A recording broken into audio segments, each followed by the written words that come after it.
সকলোগৰাকী দৰ্শকক স্বাগতম জনাইছো আৰু এই মুহূৰ্তত এটা খবৰ লৈ অহাৰ চেষ্টা কৰিছো। ভূমিকেন্দ্ৰিক সংঘাতৰ ভয়ংকৰ পৰিণতি। এগৰাকী ব্যক্তিৰ দুই পৰিয়ালৰ মাজত বিগত কেইবাদিনো ধৰি সংঘাত চলি আছিল এটুকুৰা ভূমিক লৈ আৰু সেই সংঘাতৰে এতিয়া ভয়ংকৰ পৰিণতি। ৰইছুদ্দিন নামৰ এগৰাকী ব্যক্তিয়ে প্ৰাণ হেৰুৱাব লগা হ'ল এই ভূমিকেন্দ্ৰিক বিবাদৰ বাবে। লাহৰীঘাটত সংঘটিত হৈছে এই ভূমিকেন্দ্ৰিক বিবাদৰ ঘটনা। লাহৰীঘাটত ভূমিকেন্দ্ৰিক বিবাদক কেন্দ্ৰ কৰি নৃশংস ঘটনা সংঘটিত হৈছে। এটা নৃশংস ঘটনা সংঘটিত হৈছে লাহৰীঘাটত। দুই ফৈদৰ আক্ৰমণত প্ৰাণ গ'ল ৰইছুদ্দিন নামৰ এজন লোকৰ। ৰইছুদ্দিন নামৰ লোকজনৰ সৈতে ভূমিকেন্দ্ৰিক বিবাদ চলি আছিল দীৰ্ঘদিন ধৰি। দীৰ্ঘদিনৰ পৰা নজৰুল নামৰ এজন ব্যক্তিৰ সৈতে চলি আছিল সংঘাত। নজৰুল আৰু ৰইছুদ্দিনৰ মাজত কেইবাদিনো ধৰি বিগত বহুদিন ধৰি চলি আছিল সংঘাত। ভয়ংকৰ মাৰপিটৰ ঘটনাত কেইবাজনো লোক আহত হৈছে আৰু ঘটনা সন্দৰ্ভত লাহৰীঘাট থানাত এজাহাৰ দাখিল ভুক্তভোগী পৰিয়ালৰ। ভুক্তভোগী পৰিয়ালটোৱে ৰইছুদ্দিনৰ পৰিয়ালে ইতিমধ্যে আৰক্ষীৰ ওচৰত এজাহাৰ দাখিল কৰিছে। ঘটনাক লৈ বৰ্তমানো উত্তপ্ত পৰিস্থিতিৰ সৃষ্টি হৈছে। ৰইছুদ্দিনৰ ঘটনাক লৈ এতিয়া হাহাকাৰ পৰিস্থিতিৰ সৃষ্টি হৈছে। শোকাবহ ঘটনা সংঘটিত হৈছে। দুটা ফৈদৰ মাজত ভয়ংকৰ মাৰপিটৰ ঘটনা আৰু এটুকুৰা ভূমিৰ কেন্দ্ৰিক বিবাদৰ বাবে এই ভয়ংকৰ পৰিণতি। উল্লেখ কৰিব লাগিব যে দীৰ্ঘদিন নজৰুল নামৰ এজন ব্যক্তি আৰু ৰইছুদ্দিন নামৰ ব্যক্তি এই দুয়োজনৰ মাজত এটুকুৰা ভূমিক লৈ দীৰ্ঘদিন ধৰি এক বিবাদ চলি আহিছিল। দুয়োজনৰে মাজত খোৱা কামোৰা টনা আজোৰা চলি আছিল এটুকুৰা মাত্ৰ ভূমিক লৈ। বাৰে বাৰে সংঘাত সৃষ্টি হৈ আহে, বাৰে বাৰে তেওঁলোকৰ মাজত বাক বিতণ্ডাৰ সৃষ্টি হৈ আহে আৰু সেই অঞ্চলৰ গাঁও প্ৰধানেও কিন্তু এই সমস্যাটো দূৰ কৰিবলৈ সক্ষম হোৱা নাছিলে, সামৰ্থ্য হোৱা নাছিলে। কিন্তু পৰৱৰ্তী সময়ত এই যে ভূমিকেন্দ্ৰিক এটা বিবাদৰ বাবেই এনে এটা শোকাবহ ঘটনা সংঘটিত হ'ব সেয়া হয়তো কোনেও ভবা নাছিল। কিন্তু আজিৰ দিনটোত তেনে এটা ঘটনাই সংঘটিত হৈছে। লাহৰীঘাটত এই ভূমিকেন্দ্ৰিক ঘটনাৰ পিছতে শোকাকুল পৰিৱেশে বিৰাজ কৰিছে। কিয়নো লাহৰীঘাটত এই ভূমিকেন্দ্ৰিক যি বিবাদ সংঘটিত হৈছে এই বিবাদৰ বাবে ৰইছুদ্দিন নামৰ এজন ব্যক্তি নৃশংসতাৰ বলি হ'ব লগা হ'ল।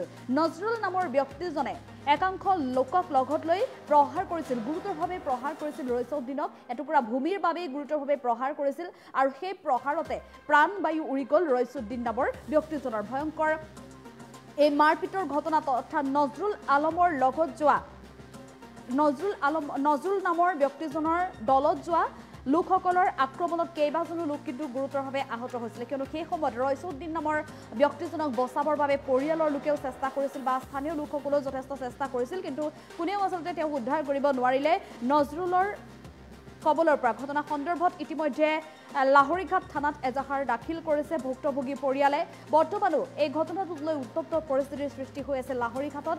পৰিয়ালে দাবী কৰিছে, স্থানীয় লোকে দাবী কৰিছে প্ৰকৃততে যাতে ৰইছুদ্দিন নামৰ এই ব্যক্তিজনৰ পৰিয়ালটোৱে যাতে ন্যায় পায়। মাত্ৰ এটুকুৰা ভূমিৰ বাবে প্ৰাণ হেৰাব লগা হোৱা এই ৰইছুদ্দিনৰ পৰিয়ালটোৱে যাতে ন্যায় পায় তাৰ বাবে সকলোৱে দাবী কৰিছে আৰু এই সমগ্ৰ ঘটনাটোক লৈ এতিয়া লাহৰীঘাটত এক প্ৰকাৰ শোকাকুল পৰিৱেশে বিৰাজ কৰিছে। আনহাতে সমগ্ৰ ঘটনাটোক লৈ চেপা উত্তেজনায়ো বিৰাজ কৰিছে।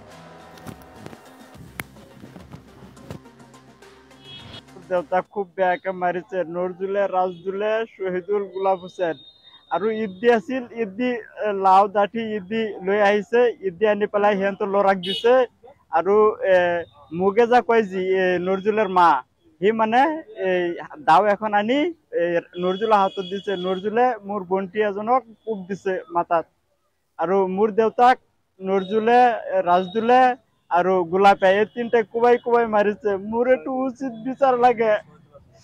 মোৰ দেউতা ইমান বেয়া মানুহ খুব ভাল মানুহ আছিল। মোৰ এইটো উচিত এটা বিচাৰ লাগে। এইটো এটা মাটিৰ বিষয়ে এটা সৰু এটা কেলেংকাৰ আছিলে। সেইটো কেলেংকাৰ বিষয়ত মোৰ মামাৰ ঘৰত মানে মোৰ দেউতা আহিছিল। অহাৰ পিছত মোৰ দেউতা নাজানে যে ইয়াত কিবা কেলেংকাৰ হৈ আছে, কেতিয়াও অহা নাই।